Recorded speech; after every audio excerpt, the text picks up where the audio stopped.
I'd like to warmly welcome all of you to this public seminar, which is one of a series that we run throughout the year, and we're very grateful for the support that you give us and the way in which these seminars connect with a lot of interest across the policy community, the private sector, and the academic world, including teachers and students. So thank you very much for being here this evening.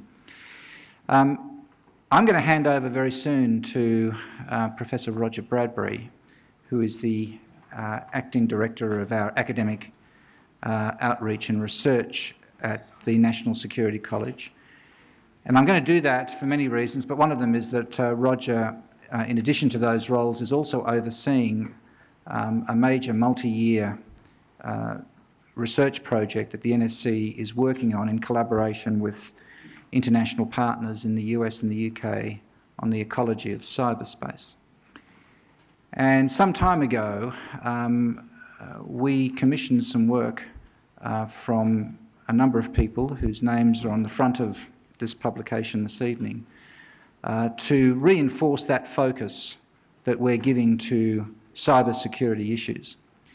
And I'm delighted that this has come together in the form it has, focusing on decision-making and ethical considerations in relation to cyber attacks, on warfare and cyber weapons, on freedom of cyber movement and the responsibilities of the state to its citizens, and on cyber terrorism.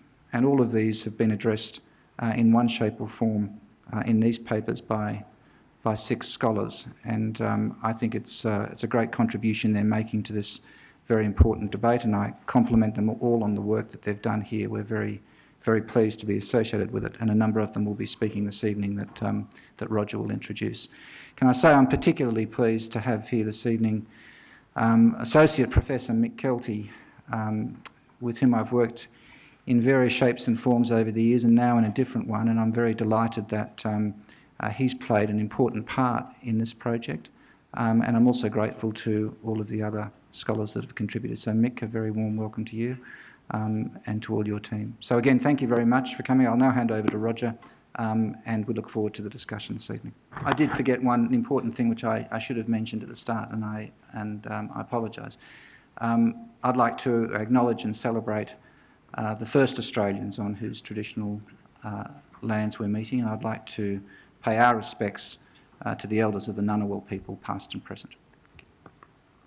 As Michael said, I run the cyber program at the National Security College, and it's got several strings to its bow. The one we're talking about tonight is to do with turtles. In this sense, you know the old phrase about how when you're looking for explanations and causes of things, one turtle rests on the back of another in one of those funky cosmologies that people talk about. And some people say there are turtles all the way down, so you never actually get to a final explanation. But we've actually got some philosophers here and ethicists, and they actually are the final turtle in many ways. They're the bedrock on which explanation rests. I won't open this up for a broad philosophical discussion tonight on whether the bedrock really is a bedrock or is just another turtle. But what it means is that when we're making hard policy decisions about cyber issues, about cyber security, we need to burrow down and get our substantiation from some sort of moral and ethical base about how we should be behaving. And that's what these guys have done in their terrific booklet, which I commend to you, and which we're now going to briefly give some overviews on. So firstly, I'd like to call on Mick Kelty, who will give us a general overview, and then I'll ask for Adam and Shannon to explain some more. So Mick, over to you. Thank you, Roger, and thank you, Michael, for your kind introduction. It's a very timely occasion for us because the work that the scholars have put into this paper has coincided, and the launch of the paper tonight has coincided with the latest research out of CSIS in Washington, combined with McAfee, that estimates cybersecurity to be costing the global economy somewhere between $375 billion and $575 billion each year. That's a study that was released only 2 days ago. More worrying about that paper that was released by CSIS and by McAfee is the fact that the data is so weak that you can't actually be too reliant upon it. So that's why you get such a diverse range of figures, 375 billion to 575 billion. I think one of the reasons why that's the case is that different governments, the private sector and the public sector in different countries, actually measure these things differently, and are reticent at times to report because it has an implication to them, whether it be to the share price, whether it be confidence in government policies, whatever the cause. There's a distinct lack of transparency which is picked up by the papers introduced by the scholars. In fact, in the book Big Data that was launched almost 2 years ago, it talks about Google being first aware of any major pandemic in the world because of the fact that people search on Google and are searching for a response to a particular disease. That places in the hands of the private sector some extraordinarily onerous responsibilities. Such occasions as a pandemic or an epidemic is why we have the World Health Organization. It's why the United Nations actually has entities under its mandate to deal with these issues. But increasingly, they're no longer within the purview of the public sector, and they've shifted to the private sector without necessarily the same levels of governance. Of course, not all of this has been planned. It's actually happened at a rate that's been difficult to match. Take, for example, the introduction of Wi-Fi. The introduction of Wi-Fi to public places like shopping centres. It seems like a good idea at the time, and it seems to be able to give people access to the internet where they wouldn't otherwise have it. But it also has other uses. It's creating big data opportunities to enable retailers and other examiners or researchers, rather than survey customers, to actually know where customers are at any given point in time, to actually know how long they're spending in a particular place, and to indeed know what they're looking at and why they're looking at it and where it is on the shelf that they're looking. All of this data has a commercial use, and it's almost an unintended consequence of going down the path of, for example, introducing Wi-Fi into public places. When you stop and think about the actions I've just described and join with it biometric filming of people, the geospatial analysis of where people are at a given point in time, it seems like we've had mission creep on security and surveillance and covert surveillance. The fact that when you walk into, for example, a shopping centre, the shopping centre with Wi-Fi knows exactly whether you're an Apple Mac user or an Android user. I mean, is that something everybody knew they were giving away? Is it something they're consciously giving away? And what does it do to privacy policy? How relevant is privacy policy today when a lot of this is forsaken for the purpose of the convenience of communication or connection? And it's an emerging issue that's now having even bigger implications. Another recent paper released in about the last 2 days is talking about whether or not search engines deliberately manipulated can affect the outcome of an election, whether it be an election of a government or whether it be an election in a private sector situation. But the ability to manipulate search outcomes has a very important consequence for people who are trying to get to the heart of or the truth of matters. And it's exacerbated by the advent of BYOD. When many of us in this room started our employment life, the best technology was available at work. Now the best technology is brought to work by people coming to work. And that's throwing up huge policy challenges. In the last couple of years, I've done some examinations and inquiries of police and emergency services across 2 jurisdictions, and no one has really come to terms with the recording of film by individuals, the recording of events by individuals, because previously it had been corporately owned, and when litigation occurred and an entity such as a police organisation or an emergency services organisation was asked to produce its holdings on a particular subject, normally or previously the organisation was aware of its holdings. Now that you've got bring your own device, it's actually broken that down. The scholars, as Michael mentioned, have put together some very thoughtful pieces about cybersecurity and the world as we know it today.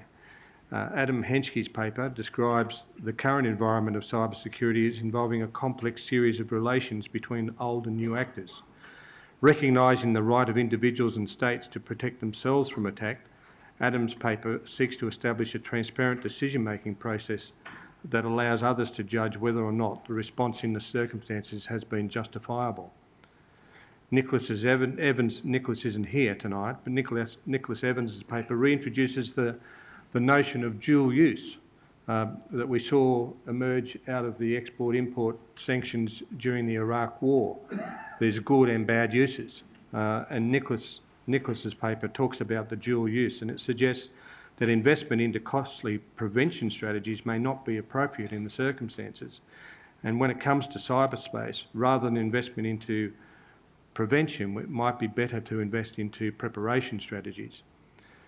Shannon B. Ford's paper on cyber weapons also raises ethical and moral considerations to be made when discerning what is cyber war and what is not. Cybercrime and cyber espionage do not amount to cyber war, and there needs to be an ability to understand the difference, particularly when formulating the response. Pursuing the need to properly define and understand the problem before setting out on a solution is addressed in Levi West's paper. For instance, the biggest return on investment for terrorists to date appears to be using the internet to radicalise or to recruit. We haven't yet seen the use of the internet for major data attacks. And so the primary difference at the moment is that terrorists are focusing on gaining support and gaining ideological involvement from people rather than data sets. But once they do what the commercial world is now doing with data sets, it could be a whole different world, and that's raised in Levi's paper. Some of the things that are emerging out of the papers is, particularly here in Australia, where we've got such a divergence of policy response to cybersecurity, and whether or not it raised the question when we were talking about this in the last few weeks, whether or not, because we can see an attack on our border, because we can see when boats are arriving, we've decided as a policy response to set up a border force. We can't see the cyber attack. We can't see the manipulation of search engines. We can't see some of the things that we're now talking about in terms of impact on our economies. And yet we've got such a diverse range of departments and responses from the government level that to the uninitiated seems terribly uncoordinated. If you ask a business, or if you asked a parent, where should you go first if you have a problem, nobody seems to know. And I have been associated with some very large companies in Australia in recent times looking at cyber, particularly on major share transactions in the billions of dollars across the globe through accounts held in different locations. And the impact is enormous. But are they about to tell anybody if they have a problem publicly? I suspect not, because of the impact on their own share price. So there are a lot of ethical dilemmas that have been thrown up by the current cyber security situation, and I commend the papers that we've got here tonight and the authors to you. Thank them for their work, and I'll hand it over now to Adam to talk to you about his paper. Thank you. So thanks to everyone for coming out tonight. Thanks obviously to Mick for his talk, and thanks also to the NSC for their support. And as a final thanks, I'd like to thank the NSC's Martin and Patrick, I think Patrick's up there, who were instrumental in finalising, I guess, the final output of the occasional paper. So what I'm going to do tonight is give a little bit of background to the current aspects of the project that Shannon, Adam Gastineau, Levi and Nick Evans, myself, are working on, and we'll also give a little information as to how I see ethical analysis fitting in with larger questions about cybersecurity. In terms of project background, in mid-2012, myself and Shannon, sitting down there, ran a small workshop with the Centre for Applied Philosophy and Public Ethics at Charles Sturt University on ethics and emerging military technologies. During this workshop, issues of cyber war and cybersecurity more generally came up quite frequently in the discussion. In late 2012, Shannon, myself, Adam Gastineau, who's sitting there, Dr. Nick Evans, who's at the University of Pennsylvania now, received funding from the NSC to look into some of the ethical challenges of cybersecurity. We later co-opted Levi West, also sitting there, into the project. With additional support from Charles Sturt University, we presented some preliminary research in June of last year at the annual Society for Applied Philosophy conference in Zurich, and Shannon and I spent a week talking with a range of different people at the Delft University of Technology in the Netherlands. In early August, we then ran a 2-day workshop at the NSC, which brought together a range of Australian experts as well as 3 US experts, Professor George R. Lucas Jr., not the George Lucas of Star Wars fame, from the Naval Postgraduate School, Professor Don Howard from the Riley Centre of Science and Values at University of Notre Dame, and Dr. Pano Yannakogeorgis from the Air Force Research Institute. Professor Lucas then gave a public seminar, which some of you might have attended. In October last year, Shannon and I were invited by Professors Lucas and Howard to present our research at the annual International Society for Military Ethics Conference at Notre Dame in South Bend, Indiana. Since then, along with Fritz Elhoff and BJ Strasser, and building directly out of the August workshop, I've been co-editing a book with Oxford University Press. It is currently titled Binary Bullets, The Ethics of Cyber Warfare, and is due for release next year. And I and Dr. Evans have articles currently under review at academic journals on different aspects of ethics and cybersecurity. Shannon and myself recently returned from Geneva, Switzerland and Koblenz, Germany, where we had co-organised 2 workshops on ethical and legal issues to do with cyber warfare, and we attended a conference covering the challenges of teaching military ethics in the face of emerging technologies and evolving military practice. The 2 of us are now working with a group who secured a National Science Foundation grant in the US called Safeguarding Cyberspace with Ethical Rules for Cyber Warfare. This is a collaborative project which includes Associate Professor Fritz Elhoff at Western Michigan University, Professor Patrick Lin at California Polytechnic University at San Luis Obispo, and Associate Professor Bradley J. Strasser at the Naval Postgraduate School in Monterey. This is just to give an overview of how much, from an initial idea, well, this cyber stuff seems to be interesting, seems to just expand, and as Mick pointed out, you know, the question and problems only seem to be getting larger. In terms of my ongoing research, I've recently started a position at the NSC as a postdoctoral research fellow. My research here involves work on normative and conceptual aspects of cybersecurity. I'm currently looking into how we can understand things like cyber harms and cyber aggression, and I'm going to be exploring notions of trust in cyberspace, as well as how different cultural conceptions of war and cyber play into interstate conflict, which I'll talk a little bit more about in a moment. So what I'll now do is give a very general discussion of how I see ethics and philosophy playing a role in public discussions around cybersecurity. My own piece in the occasional paper, as Mick mentioned, is intended to give a very general overview of how I see the tools and skills of ethics and philosophy playing a role in preparation for and response to cyber threats. To clarify, what I mean by ethics is an exposition of the key values that justify given behaviours, and what I mean by philosophy is a detailed outline of how these key values and given behaviours relate to each other. As many of you know, one can't simply act without reasons.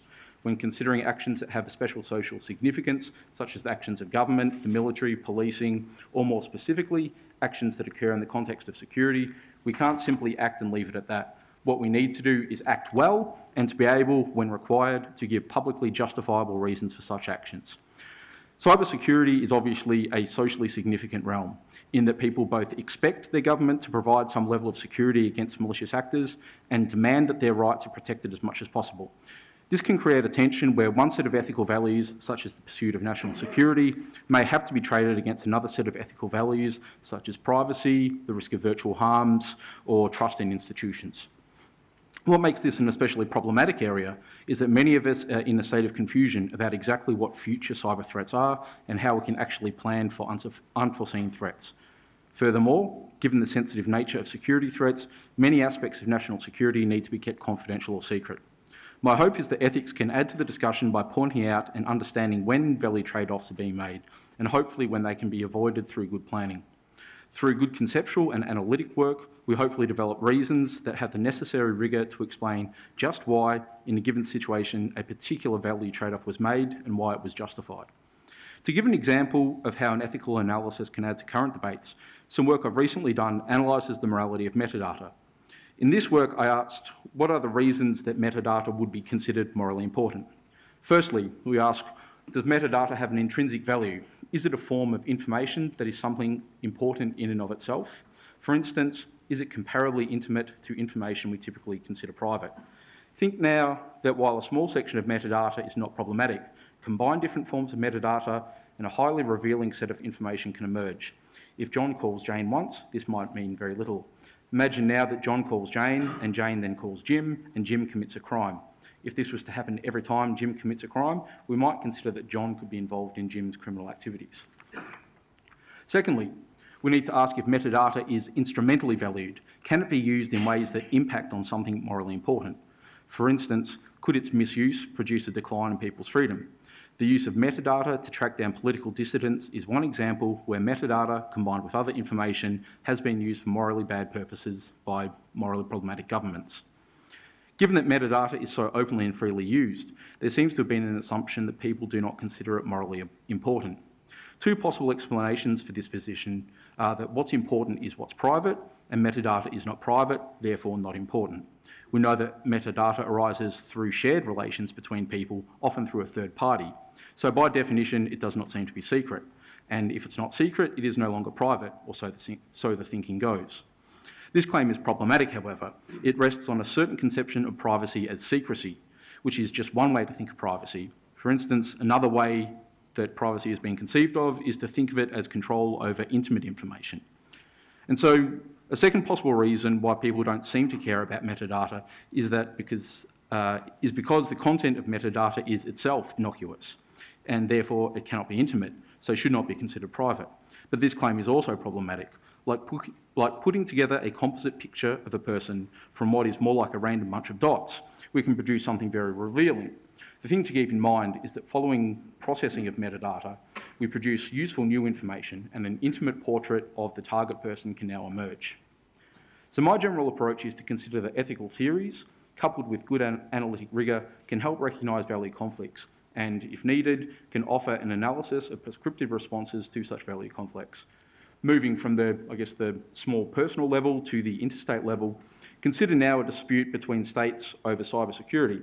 The parties in these disputes may have fundamentally different foundational values guiding their discussions. Ethical analysis should be able to not only identify these values and how they are in conflict, but should also be able to offer a set of suggestions as to what the practical implications of following each value set are. Furthermore, ethical analysis should present reasons as to just why some set of practical conventions, such as a set of laws or policies, are preferable to another, given the parties' foundational values and conflicts between them.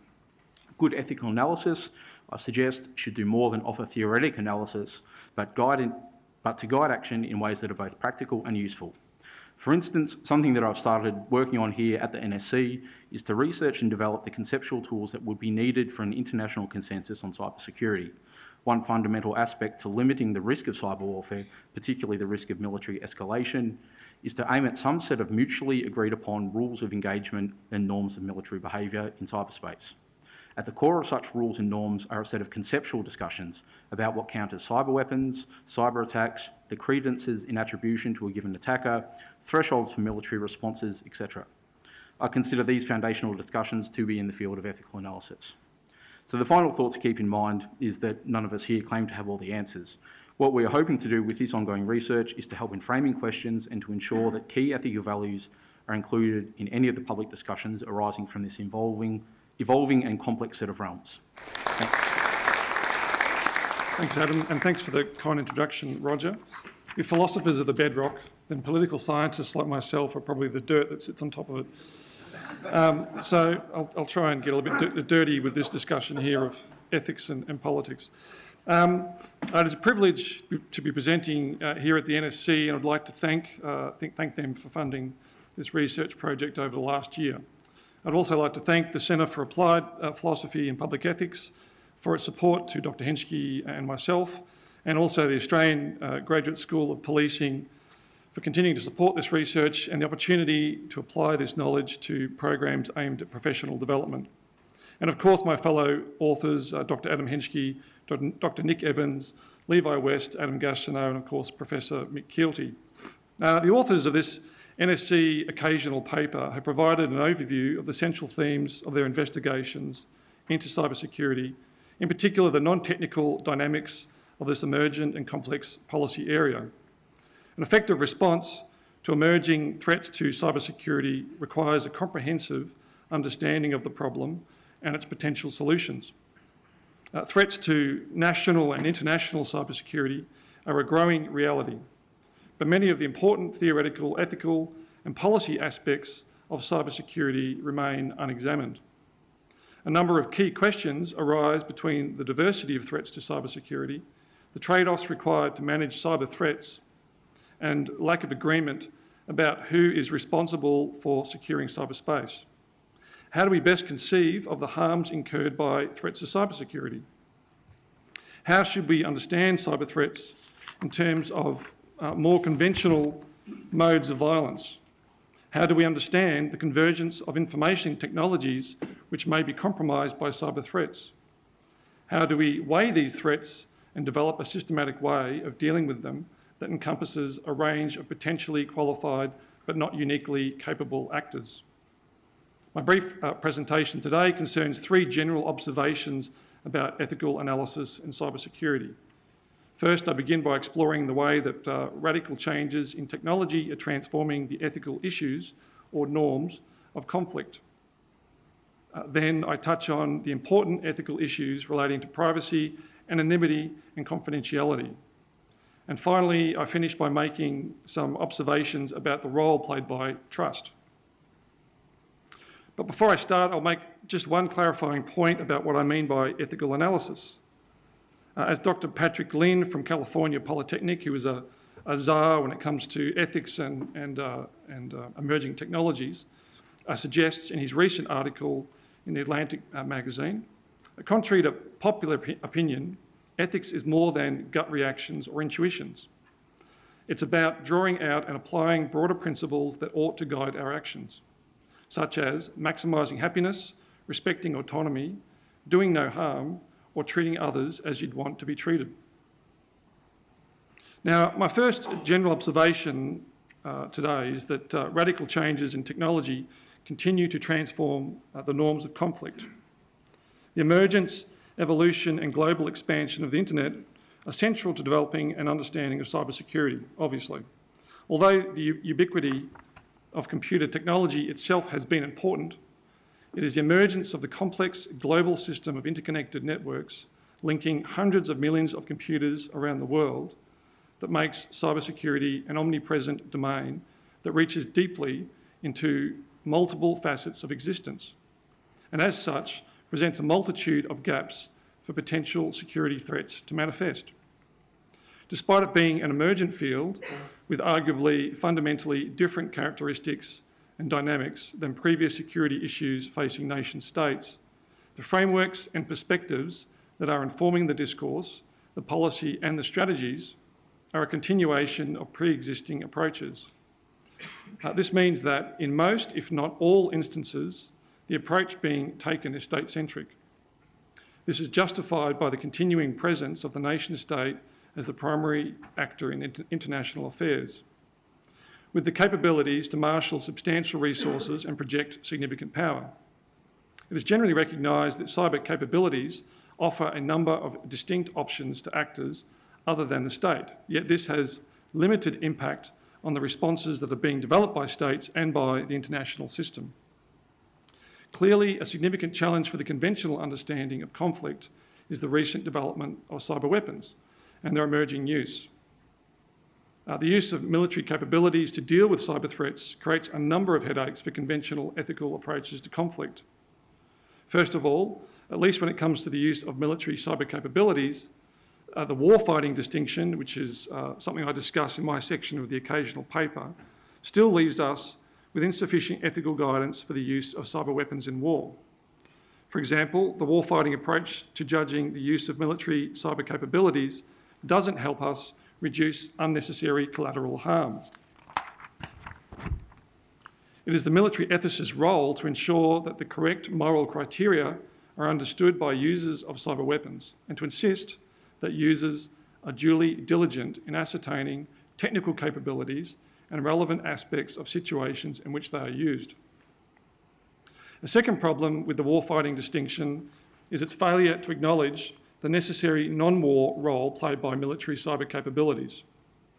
In his article on cyber war and cyber warfare, Tom Mencken highlights the unique attributes of what he describes as the cyber instrument of warfare, and what I'm referring to as military cyber capabilities.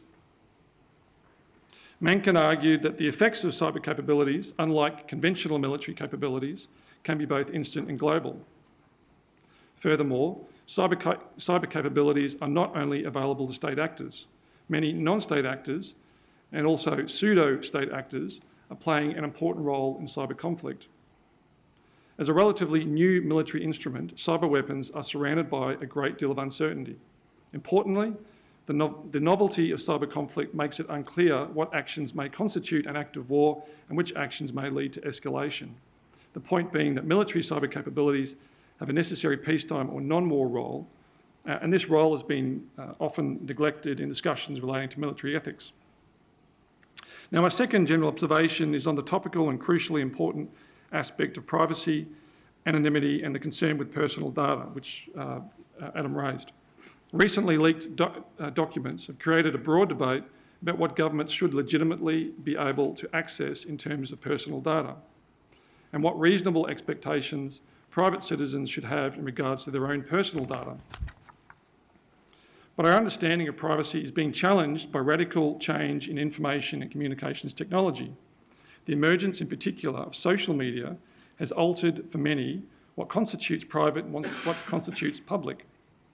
There is a growing recognition of the risks associated with this increased openness in relation to personal information, with particular significance for future employment prospects as one example of a consequence. The need for clearer articulation of the privacy impacts of social media and of cyber more broadly is essential for the effective management of public policy in relation to cyber capabilities. It is doubly important for individuals who work in or seek to work in the law enforcement and national security sectors. Maintaining an appropriate degree of discretion becomes increasingly difficult, particularly when the absence of a social media profile can be equated to as much of a signature as anything else.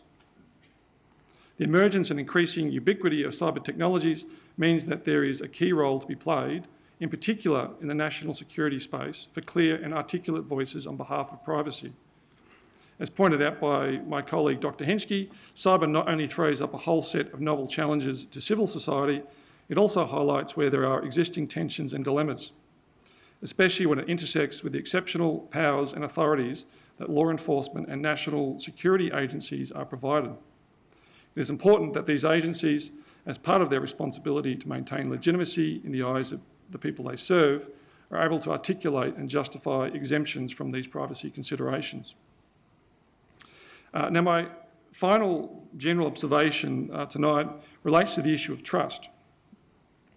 Peter Warrensinger recently stated, "I very much fear that the internet, which has been the most powerful force for political, economic and social change in my life, and maybe even all of history, will not be what my kids inherit. The internet is built on a system of trust, and it is threatened like never before. Trust is essential for cyberspace to function. Key government, military and economic activities are now highly dependent on cyberspace to enable critical operations. The economic and structural consequence of an attack that disrupts national cyber infrastructure has the potential to seriously impact trust in such systems.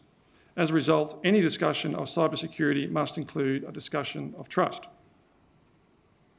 For example, a bank customer checking his account, a subordinate reporting to her superior via email, or a drone pilot operating a remote-controlled surveillance vehicle are putting their trust in cyberspace. If these operations are to be effective, the people involved must trust what they are seeing, who they are talking with, and how their commands are being carried out. Furthermore, loss of trust from poorly thought out cyber surveillance could also have impacts on issues relating to trust. So governments should aim to ensure that national security oversight mechanisms are functional and largely independent from political interference. Good governance requires that intelligence and national security services protect reputation for trustworthiness. Now, in conclusion, the takeaway point I would like to make here today is to suggest the importance of developing cyber literacy. By cyber literacy, I refer to the capability of the key players in the cybersecurity space to develop a shared understanding and a shared discourse of cybersecurity issues, so as to facilitate the development and eventual entrenchment of cybersecurity norms.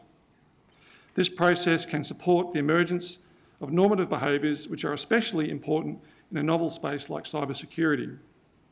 Working towards shared understandings and common conceptions of acceptable and unacceptable behaviour can serve to minimise the risk of disproportionate responses and the misallocation of resources.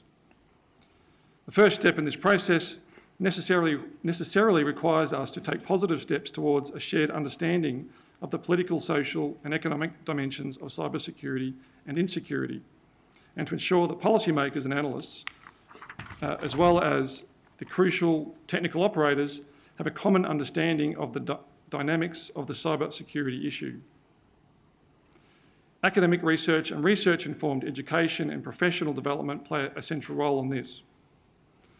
Programs such as the Strategy and Statecraft in Cyberspace program here at the NSC and the Cybersecurity for Analysts and Policymakers professional development course run by the Australian Graduate School of Policing and Security are important developments in continuing to build and enhance the cyber literacy of government and expanding the baseload of cyber literate professionals in government and beyond. As the nation state is forced to incorporate cyber capabilities, it is imperative that we take a rigorous and critical approach and that we invest in the development of cyber literate professionals. Okay, thanks for your time. We're going to move to questions now. We've got some roving mics. We've got till about 10:02, I think, with questions. And I should also point out that we've got two of the other authors in the audience, Levi and Adam too, who can also be, we can also pitch questions to if they're particular questions on their components of the papers. So who'd like to open the batting? We've got one down there.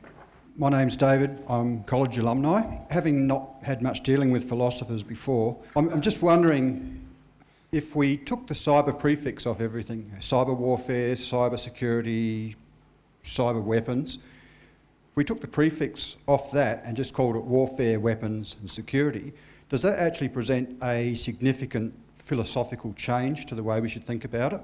Or is it just the same stuff wrapped up in different clothing? I'll start with an answer to that. Some of the things are simply old problems just wrapped up in new technology, and I think one of the dangers of adding cyber is you get carried away with the technology and overlook that we've encountered many of these things in the past. But it's one of the things I think came up a bit in some of Mick's discussion. What cyber is doing is spanning geographic spaces, spanning temporal spaces, so it can happen instantaneously or can happen with a very delayed reaction, and can also span a whole range of different institutions and technologies. So, at least to my understanding, there's basically an emergent problem where, and this is the novelty of cyberspace, you're getting a new set of actors or a new range of actors interacting in ways that are novel with new technologies in new ways, and then that produces the novelty. A lot of it is still pretty similar, and we can learn a lot from, say, the history of nuclear weapons and disarmament, from naval warfare, even from space law, things like this. There are lots of analogies that we can draw, but there is still a certain novelty in the cyber coming from, as I understand it, this kind of emergent phenomena. Right, thank you. Killer question first off. You're going to make a comment? Yeah, Can I just add to that? The Arab Spring is probably the most recent phenomenal case that's actually transferred where the power shift is coming from. If you take the cyber away, you're not actually representing where the knowledge and the power is today. When I talk to people in crisis decision-making roles in emergency services and other places, one of the things that crisis decision-making has been able to rely upon in the past is that those with the authority and the power to make the decisions have possessed the knowledge and almost to the exclusion of anybody else. It's been a monopoly operation. That doesn't exist anymore. Communities are empowered to actually make their own decisions and in fact gather and garner support from each other to even challenge the decisions that have been made by those in authority. So there is a big change by having the word cyber there. Sorry, Roger. That's Shannon. Comment from you? I'll comment as well. That was one of the points of discussion that we had in Geneva with the ICRC. So there's a number of international lawyers who believe they can use the Talon Manual, which is basically applying international law to the cyber realm or cyber conflict in particular, and they can say, well, it's basically just the same thing, like you said, with cyber tacked on the front. And as useful as that document is, and it's tremendously useful, there are just clearly things that are unlike other things that have gone before. And I say that as a person who's a changing character of warfare skeptic. You know, I don't think conflict is fundamentally changing into something completely different. But I do think that there are obviously different things, and we're not quite sure. I mean, some of those things we're aware of, and a lot we're not, as to how it's going to manifest. Thank you. Now we have another question over here. Hi, Rachel Falk. I'm a current master's student and also have quite a bit to do with cyber in my day job. But metadata is obviously a hot topic, and Mick Kilty, your former organisation, argued for more than 2 years' worth of metadata at the PJCOS inquiry 2 years ago. So I know that you appreciate it in your former life.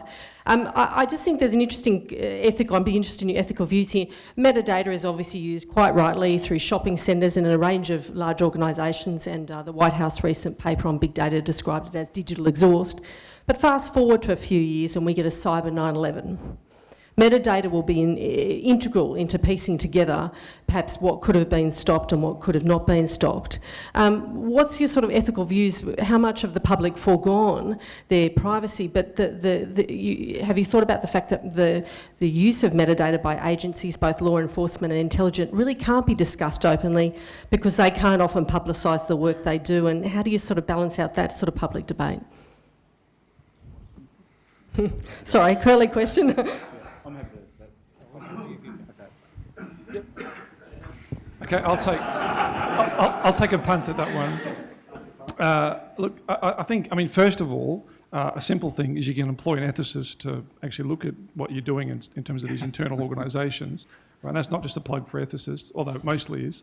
So I think if you give people who have expertise in this area some insight to what's actually happening, and we have a working relationship with the ACC and the AFP and these other organisations, that you can get some sort of insight into it. The other thing is that there's been talk about using automated systems to pick up on certain types of metadata, which then tags it as suspicious, which then gets looked by a human when it's seen as being suspicious. And I think morally speaking, that's a pretty, well, what I see is a pretty reasonable principle.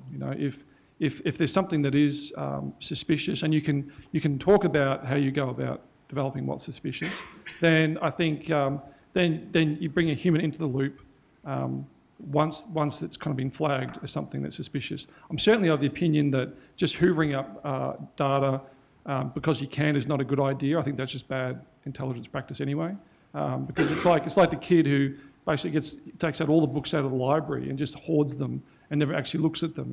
It's just on the hope that maybe you'll look at them later on. I just don't think that's good practice anyway. But besides that, I think that there are ethical ways of going about it.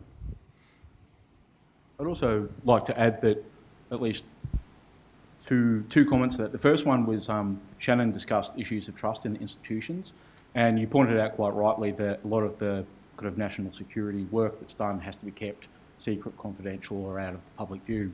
In this sense, what we need to do is have mechanisms to ensure that we can trust those institutions. You can see like a fairly problematic one has been the FISA courts in the US and how they've been kind of overseeing the NSA's work. Those seem to be, from at least some commentaries, somewhat compromised with their independence. And I think Shannon was talking about the need to maintain these oversight mechanisms as independent. So that's at least one way of kind of ensuring or aiming at some institutional oversight so that we can actually have trust in the institutions whilst allowing them to keep their work, confidential as necessary. The second thing is you mentioned the cyber 9/11. When I started looking at this cybersecurity stuff, there was all this talk about cyber catastrophe, cyber Pearl Harbor and these things. And I guess I've been not wholly convinced, but a lot of it is either fantasy or kind of abject fear. This might happen, this might happen. And I think one of the concerns is something bad happens and we immediately assume it is of catastrophic proportions. Therefore, we can override any privacy or these sorts of things. I'd say a lot of the things that do happen aren't rising to that level or aren't going to rise to that level of catastrophe. So to me, a lot of the claims or need for privacy violations, for instance, in those situations wouldn't actually be justified. Although I challenge that slightly because I think prior to 9/11 there was a view that planes wouldn't fly into big buildings. So I do think that probably, I think that's an element that might be expanded further. Yep. I think we may just have to have questions and no replies. We've had 3 questions so far, and we've actually introduced 3 different major seminar topics. The issue of cyber comes as a result of us seeking cheaper access to things. We built the access through globalization, and now it's coming back to bite us. We built interconnected and interdependent systems and created massive new technologies, etc., which link individuals of a whole variety of persuasions and inclinations together, who now are using that capability.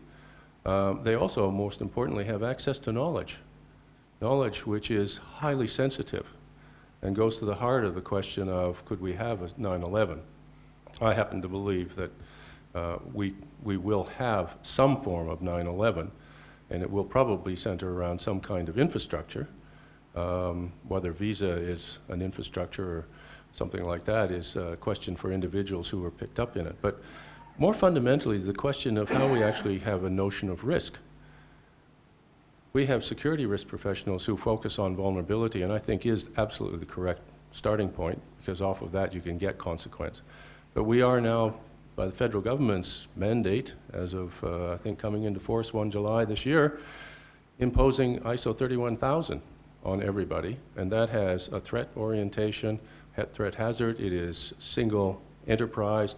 There is no connectivity, no connection, no reach to address any of these issues. And it does not lay any groundwork for forming collaborations across. Yeah. So the question then is, how does the security intelligence group, who hold very sensitive knowledge, work with businesses and governments effectively when we actually have to share some of the most sensitive vulnerability information on all parties' part? One thing that I would say is, so a lot of the stuff that I'm concerned with are value trade-offs, and often we see cyber as issues of, say, national security versus privacy or national security versus trust. One of the things that often seems to be overlooked is, let's say, security versus efficiency. And one of the things that cyber has done is increase efficiency, but then that's been at the cost of security. So I was reading some stuff a few days ago talking about making our critical energy infrastructure more secure, but that's going to be at the cost of efficiency. So we might have to either pay higher prices or have less efficient production of energy at the cost of protecting our security. So that's, I think, one aspect of value trade-offs that we need to pay attention to, is we might actually have to sacrifice some of our own efficiency. And I know I get terribly frustrated when I have to change my password every month or something like that, or I have 50 different passwords across a range of different places. But that's part of the cost of security and keeping our things secure, which goes in part to some of Shannon's discussion on cyber literacy. In don't see the public tolerating the decreases in the efficiencies that they've now become accustomed to. So there are instances of genuinely recognised psychological problems that are as a result of not being able to access your Facebook or losing your phone. Now, mock that as we may, it's a function of someone who has spent the entirety of their life with their identity and their existence in a handheld device. If you try to put air marshals on Qantas flights and make everyone take their shoes off at the airport before 9/11, I don't think you would have had much stop from the public.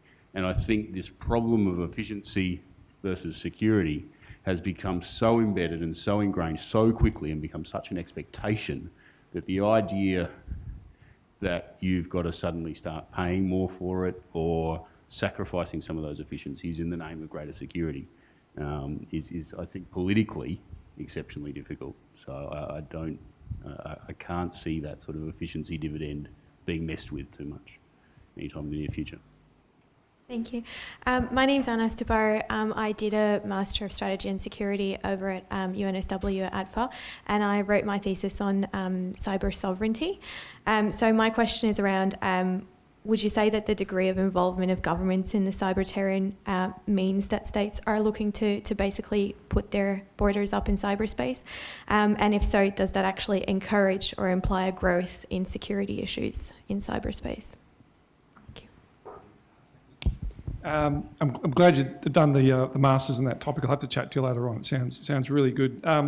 I think overall, if you're going to talk about sovereignty, obviously one of the issues, there are certain countries who are trying to build their own kind of internets, essentially. And of course, the simple problem with that is that you're losing the utility. I mean, the point is that you connect up everything, and then suddenly you're going to say, well, we're going to cordon off everyone else and have our own sub-internet, then you're kind of defeating the purpose of doing it. So it's not really, from my perspective, it's not really a solution at all. Yep. I think one of the things that has to be kept in mind with cyber and the idea of setting up sort of individual nation-state internets is that it is eminently hackable at all times. So you saw in the Arab Spring when the Egyptian government shut down Twitter or Facebook, as most sort of dictatorial governments are wont to do when there's some internal dissent. It doesn't take long for a transnational activist network to provide a workaround and a patch around so as that information can still get out. So this idea that nation-state internets is suddenly some sort of solution, I think that sovereignty is so porous as a function of cyber already that I think it sort of just extends out from that. So with conventional surveillance, we have laws which stipulate that any law enforcement body must present a case to a judge who will give them a warrant to conduct surveillance. And I was wondering if you could compare and contrast the situation with metadata to that. Well, first off, I'm not a lawyer and I don't know much about law. Just as a bit of a caveat, legal caveat as such. I think, like the comment that I'd make on that is one of the problems, as I kind of very, very briefly discussed, with metadata is people saw it as morally innocuous or kind of informationally inert or whatever fancy term you might want to use. But that's basically resting on a false premise in terms of the reason why people are so keen on metadata, the reason why Facebook and Google are these huge companies is when you aggregate it and analyse it, you produce new information, and then that information itself becomes quite important, both morally and, I guess, for guiding action and behaviour and these things. To my mind, once you start aggregating that information and producing something a lot more revealing, then I think more oversight and controls need to be brought in. Whether a warrant system or something like that is the best way of doing that, I'm not quite sure. But I think, treating metadata as wholly innocuous is problematic. But obviously, getting back to these efficiency sorts of questions, treating any access to metadata like needing a warrant for that seems absurd. So we need to find some, I guess, graduated way of ensuring, A, that we can, maximise our own quality of life, whilst B, protecting our privacy and ensuring that those accessing the metadata are accessing it for good reasons and only for those reasons. And again, whether warrants are the way to do it, I think it depends on the particular groups accessing it and what they're accessing it for. a warrant system might work. And this word privacy is notorious in sort of this literature because everybody's got their own definition of it, which is why in the white paper I tried to stick to sort of a value-neutral version that just described what this thing is. But something else that's come out in the literature, so there was an article, I've forgotten the authors, but it was published in The Atlantic a couple of years ago, that said, well, maybe I don't have a right to privacy in social media. Because one of the arguments is, well, if I go out in the street and a police officer sees me and I'm wanted for something, then that officer can arrest me, right? I have no claim of privacy because I'm out in public. And people have made similar parallels with Facebook. What these authors say is that, okay, maybe you don't have a right to privacy, but you do have a right to anonymity. So in the same way that an officer can't come up to me and proceed to do sort of an intrusive search, well, now that New York City's changed its laws, in this way, this should apply in cases of cyber as well, which is why I talk in this piece about there are risky groups, there are threats, and then there are sort of innocent parties that there's no reason to scoop up their metadata. Maybe we have some reason to scoop up, I don't know, if my cousin's in the Banditos or something like this, right? Maybe they need to check how many times I call my cousin a month and what happens afterwards. But once they've determined that nothing's going on there, that I'm just calling to ask about A&M, it seems very similar to something like phone surveillance, where they have to end the surveillance at that point. At least that's my position on it. Tim Scully, I'm the chair of the board of the Data to Decisions Cooperative Research Centre, and also for my sins a PhD student here at ANU looking at cybersecurity in Australian industry. Interesting term I just heard there, a right to anonymity. I just want to ask about the onus on the individual for their own security. Mick, you talked about Wi-Fi tapping into your mobile phone, working around shopping centres. We plug into Facebook, we plug into Twitter, we register for magazine subscriptions. We place our personal details out there in all forms, nearly every day. And I know as a student, I do it very frequently.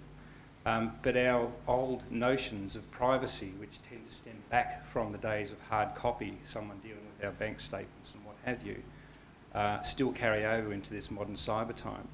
Do you see a time in the future when individuals will have to take more responsibility for their own security? For example, when you log into Facebook and put in your details, yet you ignore the email from Microsoft or Apple that says to update your operating system or applications to make them more secure.